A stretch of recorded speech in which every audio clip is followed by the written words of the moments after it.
Dag sê, dankie en welkom by nog 'n uitsending van Klets Kompas. Vandag is donderdag 5de Junie, my naam is Ogito Greig. Later sal ons 'n onderhoud voer met gemeenskapsaktivis Sean Garisep in lig van die nuut geloosde veldtog End GBV Namibia wat onlangs bekendgestel is. Maar ons het nog baie vir u. Hierna sal ek en Irene Marie die nuus bespreek, so bly by ons.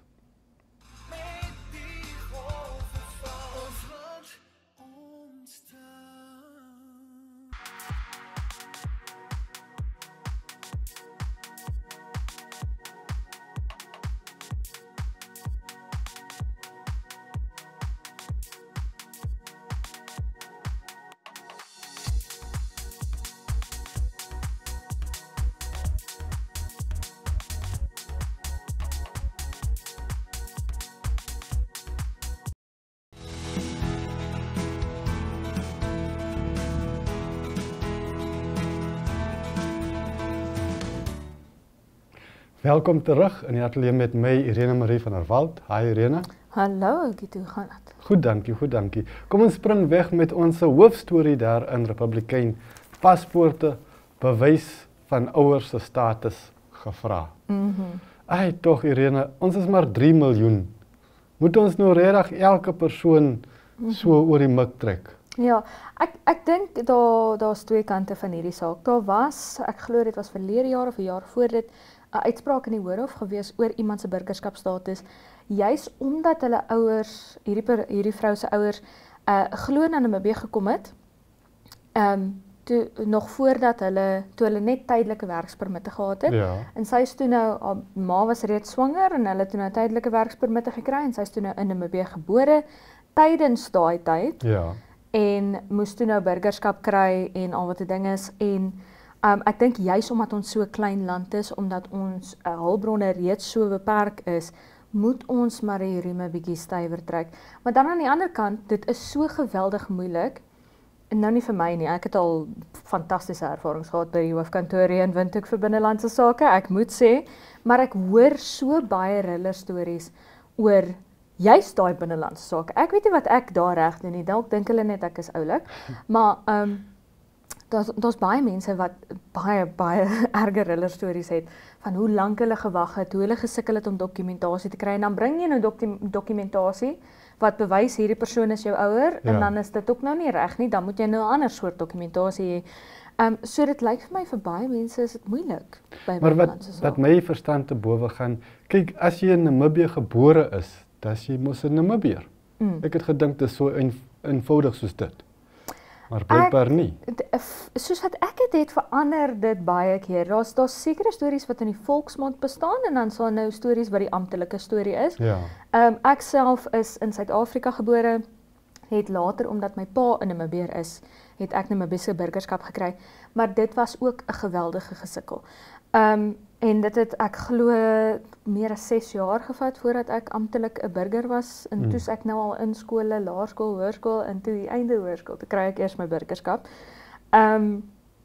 Maar weer eens soos wat ek sê, bevolkingssyfers is klein, hulpbronne is beperk. Ek verstaan hoekom hulle so streng is oor burgerskap.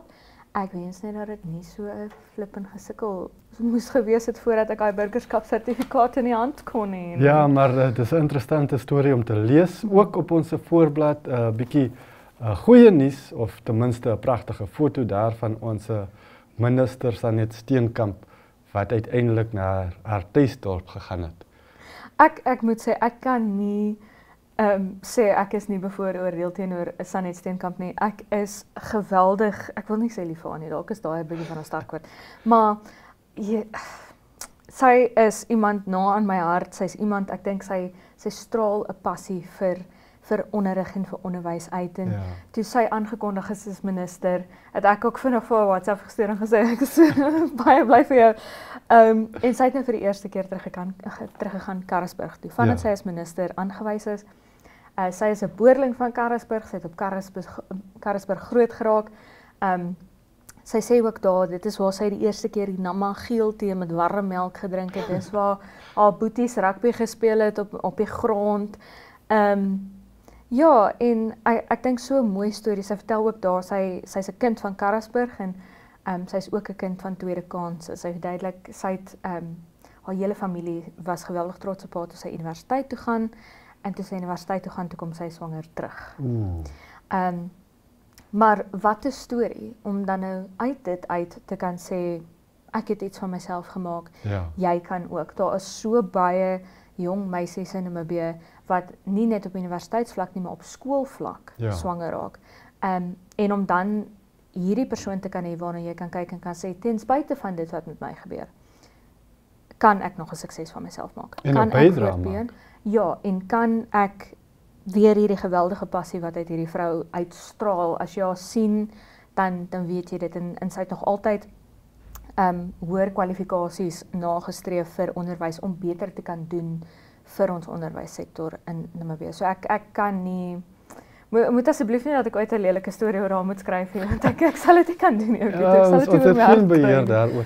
Daar op bladsy 3 is daar nog 'n bietjie goeie nuus.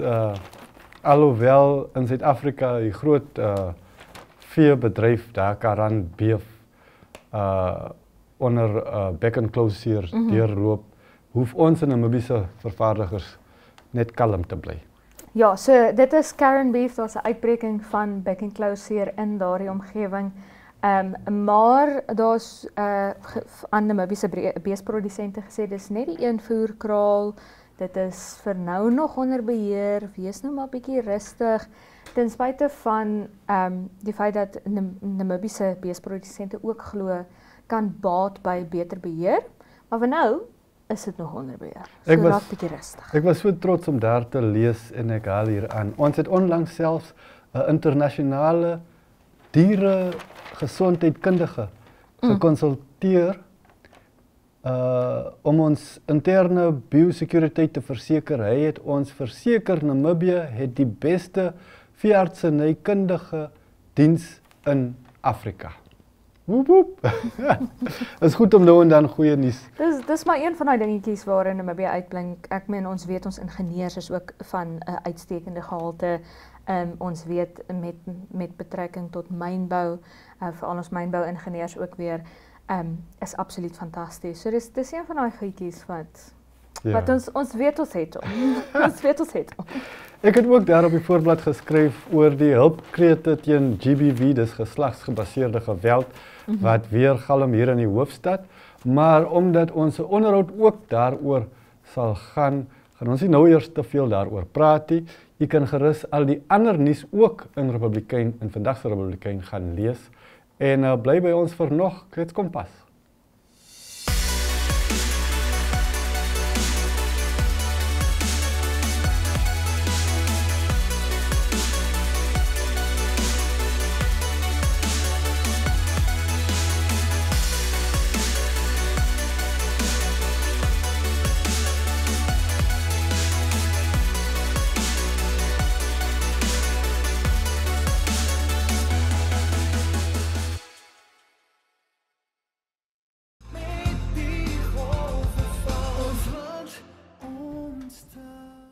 Welkom terug, dis nou tyd om weer te kyk na die weer. Hier is die weervoorspelling vir Vrydag 6 Junie 2025. Op Katimangalilo sal dit sonnig wees, ons verwag vanaf 12 grade tot op 28, Enhana 11 tot op 29 en op Ruacana van 14 grade tot op 29 grade. Op Tsumeb van 14 grade tot op 26 grade verwag, op Maruru 14 tot op 27, Windhoek 10 tot op 23 en Gobabis ook 10 tot op 25, sonskyn al die pad. Dan op Henties Bay verwag ons vanaf 13 grade tot op 18 grade, Swakopmund vanaf 14 tot op 16, Walvis Bay ook 14 tot op 21. Op Rehoboth verwag ons 11 grade tot op 25 en Mariental 14 grade tot op 27. Op Keetmanshoop verwag ons 13 grade tot op 26 môre, Loudrits 12 grade tot op 22 grade, Arjonsvlei 12 grade tot op 26 grade en op Aranjemund 10 grade tot op 18 grade. Daar na verwagting sal dit bewolk wees. Welcome to Namibia, where adventure meets tranquility. With Enjoy, you have access to a wide range of accommodations to suit every traveler's taste and budget. Experience the finest dining and hospitality Namibia has to offer. Booking your dream accommodation is just a few clicks away with Enjoy. Join thousands of happy travelers who have trusted Enjoy for their Namibian getaway. Your gateway to unforgettable Namibian adventures.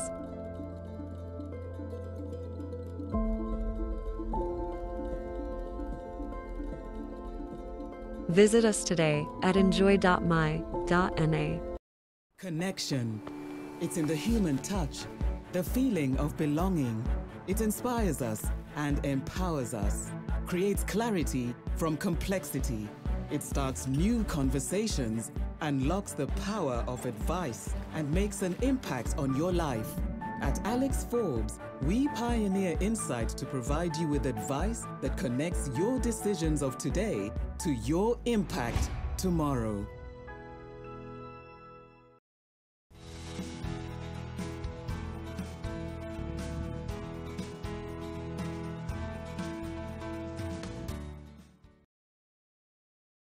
Welkom terug en in die atelier met my nou is Sean Garrison. Hy is 'n gemeenskapsaktivis hier in Windhoek. Sean, welkom.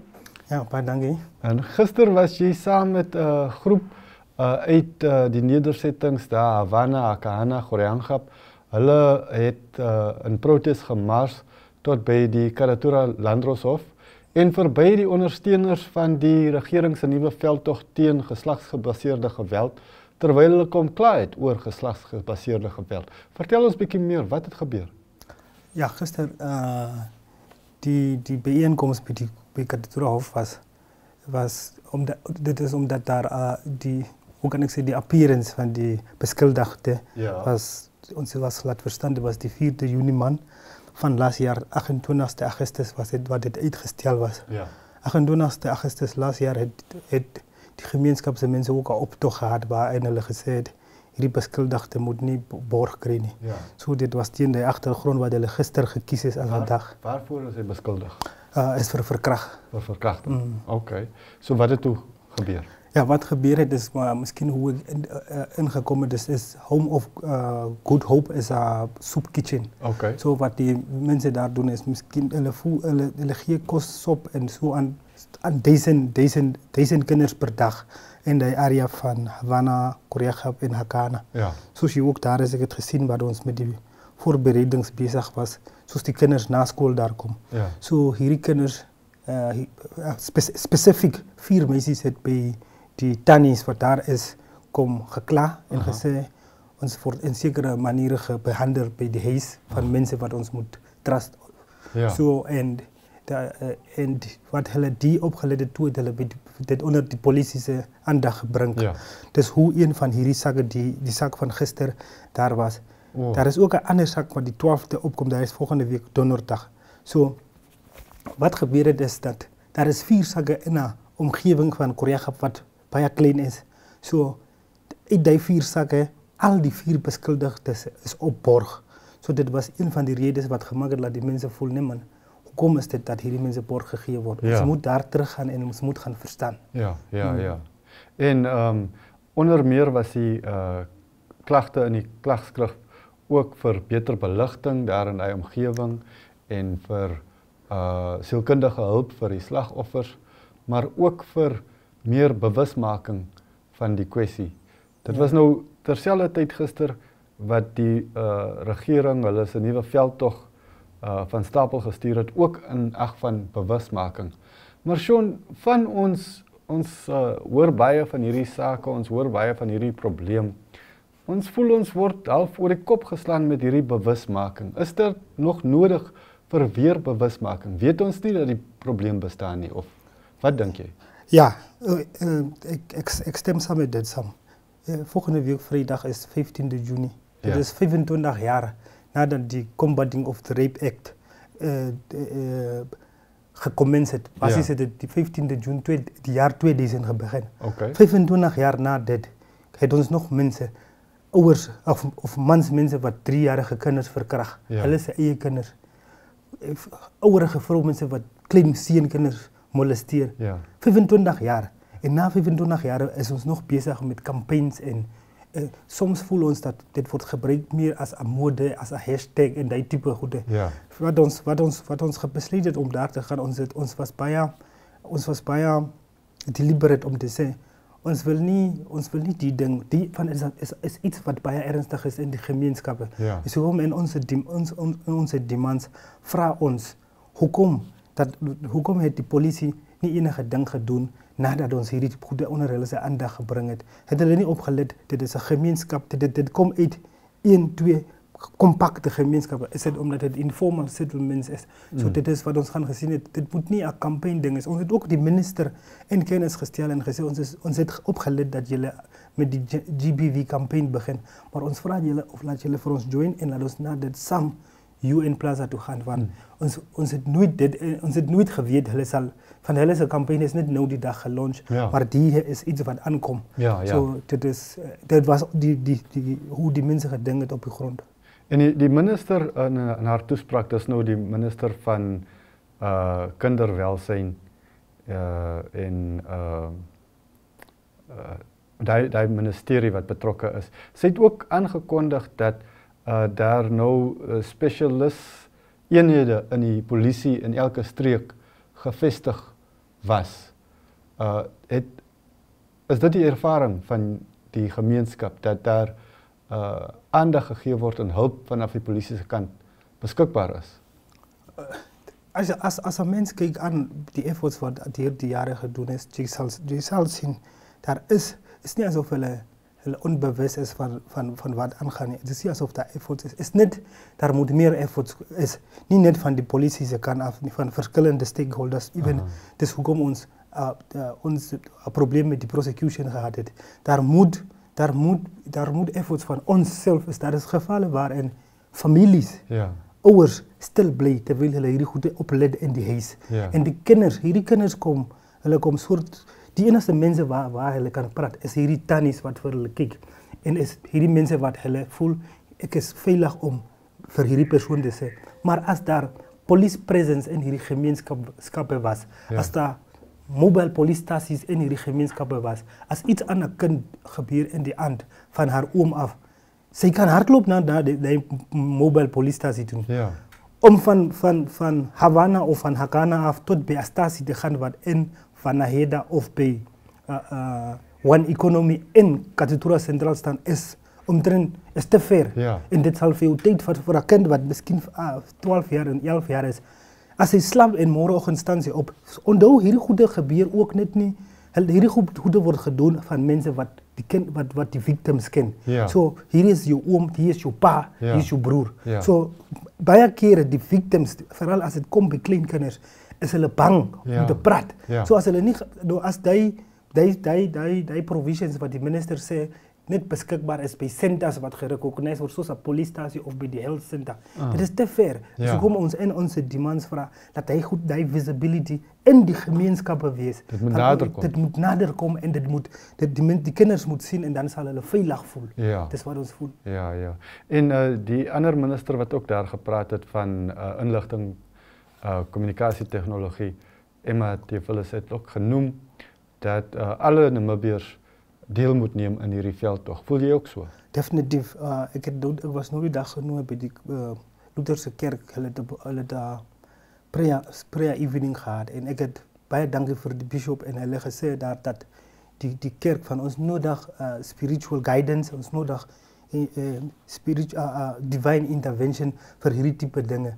As activiste is een ding dat ons kan staan en systems baklei, maar ons nodig ook dat ons vir ons mense bid, ons nodig almal moet hande vang. Van diezelfde ouer of diezelfde groot persoon of diezelfde neighbor wat in die kerk sit, is diezelfde ene wat opstaan en hierdie type goede aan die mense in die gemeenskap gaan doen. Dis nie net altyd dinge wat gedoen word van kriminele nie. Dit kom ook uit die mense wat ons die meeste trust.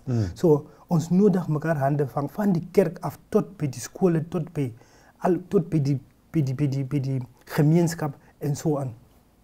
En die polisie kan nie hierdie issues alleen baklei nie. Ons moet almal met mekaar help. En saamstaan. En ook ons stem bydra tot op hierdie roep vir 'n beter toekoms vir die kinders, die vroue En alle Namibiërs, deel van die regering se veldtog is 'n beroep op videosnitte van boodskappe vanaf gewone Namibiese burgers. So kyk op sosiale media waar dit moontlik is en leen ook u ondersteuning. Laat die stem gehoor word en sê wat u dink daaraan. Sean, wil jy enige laaste woorde deel voor ons tot ziens sê? Nee, ek wil net sê dat is soos ons nou gesê het, dit is ons almal se plig om by mekaar te kom, even die prosecution, soos julle gereport het, ons het 'n probleem met die prosecution gehad, hulle het nie die petisie geaanvaar nie en ons voel dat dit was die rede hoekom die beskuldigde borg gekry het. Van laas keer wat die gemeenskap kom optog gehad het, die hof se amptenaar, hulle het nie geweet nie, hulle was onbewus en hulle het borg in dieselfde sak gegee, hulle het borg gegee terwyl daar public interest was. Hierdie beskuldigde het weer dieselfde goed gaan gedoen. Ons voel dat die victims, die kinders en die vroumense en die kleinseuns wat hierdie goede ondervind, die oomblik wat hulle hierdie mense sien, ons weet nie wat gaan aan deur hulle nie. Ons het 'n plig om hierdie mense op te pas. Hoe moet ek sê, kom ons sê daar moet meer centers en goede beskikbaar gemaak word. Is een ding om speeches te gaan gee by campaigns en ding, maar ons moet in ag neem wat gebeur met die mental health van die damage wat aan hierdie kinders gedoen word. As jy op 11 jaar verkragt is byvoorbeeld, of jy sien verkragt in jou huis, dit affekteer jou vir die res van jou lewe. So ons moet meer doen en ons moet aan die wet kyk en die wet verbeter. In Suid-Afrika daar is porsies wat sê die mense wat sulke misdade plig moet gepubliseer word. Ons moet sulke goed kyk, laat ons deterrence het. So ons het ook gister voorgestel, ons sal na die minister skryf waar ons sal vat die omstandighede van nou en vir hom voorstel en sê hierdie wet rondom die rape en rondom gender-based violence kan dit meer streng gemaak word in hierdie area. Even as ons kyk by die Public Gathering Act wat sê ons moet 500 meter van die hof af is die tyd waar ons gaan optog. Ons voel is een van die redes hoekom die mense gemis het om die kruis van die gemeenskap te hoor. As hulle dit gedoen het, sou ons nie 'n ander sak van verkragt gehad het nie. Maar ons blameer hulle nie, dit is hoe dit is en ons voel net is ook goed wat ons saam kan verbeter as 'n gemeenskap en as 'n society en as 'n land. Baie dankie, Sean. Baie dankie. Daar het u dit gehoor.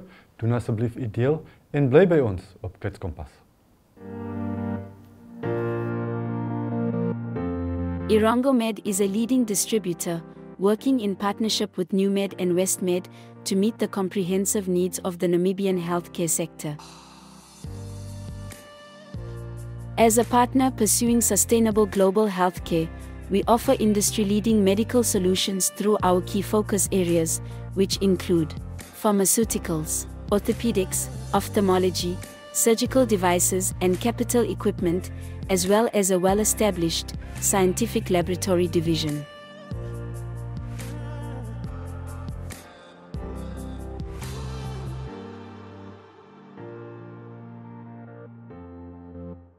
In healthcare, Irango Med is committed to making a difference. What about you?